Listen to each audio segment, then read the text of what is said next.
آج کا موضوع بہت حساس ہے۔ کیونکہ آج ہم اپنے دشمن کے بارے میں بات کرنے جا رہے ہیں۔ یہ وہ دشمن ہے جس نے آن دا کریشن ڈے یہ وعدہ کیا تھا، یہ پرومس دیا تھا کہ میں ضرور اس کو گمراہ کروں گا۔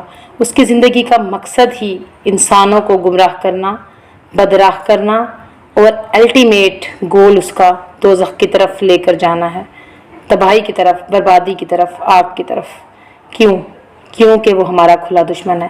قرآن پاک میں آیا ہے، ان الشیطان کان للانسان عدوا مبینا، بے شک شیطان تمہارا برا دشمن ہے، تو اس کو دشمن ہی سمجھو، اس کو ایزی نہ لو۔ It's not a joke.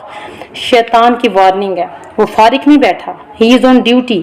جس طرح سے وہ آ سکے گا آئے گا، آگے سے آئے گا، پیچھے سے آئے گا، دائیں سے بائیں سے۔ اس نے کہا ہے میں راستے پر بیٹھوں گا، ہر راستے میں بیٹھوں گا۔ ان الشیطان لکم عدو فاتخذوہ عدوا انما یدعو حزبہ لیکونوا من اصحاب السعیر۔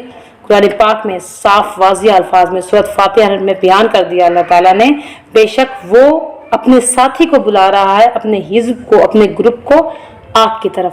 اس سے معلوم ہوا اس کے ساتھی بھی ہیں۔ وہ کون ہیں؟ وہ جو کوئی بھی ہیں، مگر اس کے ساتھی موجود ہیں۔ بے شک شیطان تمہارا واضح دشمن ہے۔ امام غزالی نے فرمایا تھا، جیوز کے ساتھ پیکٹ ہو سکتا ہے مگر ابلیس سے کوئی پیکٹ نہیں۔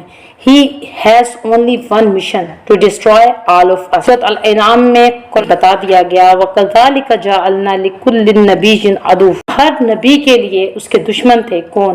الشیطان، الانسی والجنی، انسانوں میں سے بھی شیطان ہے اور جنوں میں سے بھی شیطان ہے۔ بس فرمایا، اے لوگوں، بے شک اللہ کا وعدہ سچا ہے، تو ہرگز تمہیں دھوکہ نہ دے دنیا کی زندگی، ہرگز تمہیں اللہ کے حکم پر فریب نہ دے، اور وہ بڑا فریبی ہے۔ کون؟ بے شک شیطان تمہارا کھلا دشمن ہے، تو تم بھی اسے دشمن سمجھو۔ وہ اپنے گروہ کو آگ کی طرف بلاتا ہے، وہ دوزخی ہے۔ بے شک شیطان ان کے آپس میں فساد ڈالتا ہے۔ کون؟ ایول، جن کا سردار ابلیس، وہ تمہارا بڑا دشمن ہے، اور وہ آگے سے، پیچھے سے، دائیں سے، بائیں سے آئے گا اور تم پر حملہ آور ہوگا۔ پر فکر نہ کریں، انہوں شیطانوں کا مکر و فریب اللہ تعالیٰ کی پروٹیکشن شیٹ کے آگے کوئی کام نہیں کر سکتا۔ پروٹیکشن شیٹ کیا ہے؟ 4 کل، درود شریف، اذکار، آیت الکرسی، اور جو حضور کریم صلی اللہ علیہ وسلم نے ہمیں صبح شام کی دعائیں بتائی ہیں، اسی دشمن کے شر سے محفوظ رکھنے کے لیے بتائی ہیں۔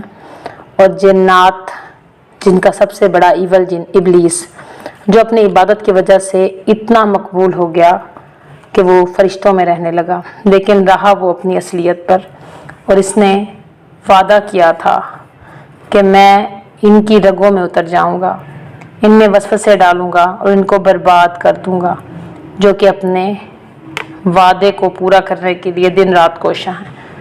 ابھی بھی ہم نے آنکھیں نہ کھولیں تو ہماری اولاد، ہمارے بچے اور ہم اس طرح کی مصیبت میں گرفتار ہونے والے ہیں کہ جس کا حل کوئی نہیں ہے۔ لیکن یہ ہارے گا، کیونکہ اللہ تبارک و تعالیٰ نے بتایا ہے یہ ہارے گا۔ سورۃ رحمان میں اس کا ذکر ہے، سورۃ جن اس کے بارے میں آئی ہے۔ ماڈرن سائنس نے اگر اتنی ترقی نہیں کی وہ نہ جان سکیں اس کے بارے میں، اور لبرلز، ترقی پسند لوگ انکار کرتے ہیں جنات کا، آخرت کا، اینجلز کا، جنت کا، دوزخ کا۔ they not even invent a device کہ وہ ان لوگوں چیزوں کے بارے میں جان سکیں، لیکن ہمارا ایمان ہے ان پر، کیونکہ ہمیں احادیث اور قرآن کے ذریعے ان کے بارے میں انفارمیشن ملتی ہے۔ تو اگلی کیٹیگری میں انشاءاللہ ہم دیکھیں گے کہ جنات کی اقسام کون کون سی ہیں، اور حضور کریم صلی اللہ علیہ وسلم نے جنات کے بارے میں کیا انفارمیشن دی ہیں۔ السلام علیکم ورحمۃ اللہ وبرکاتہ۔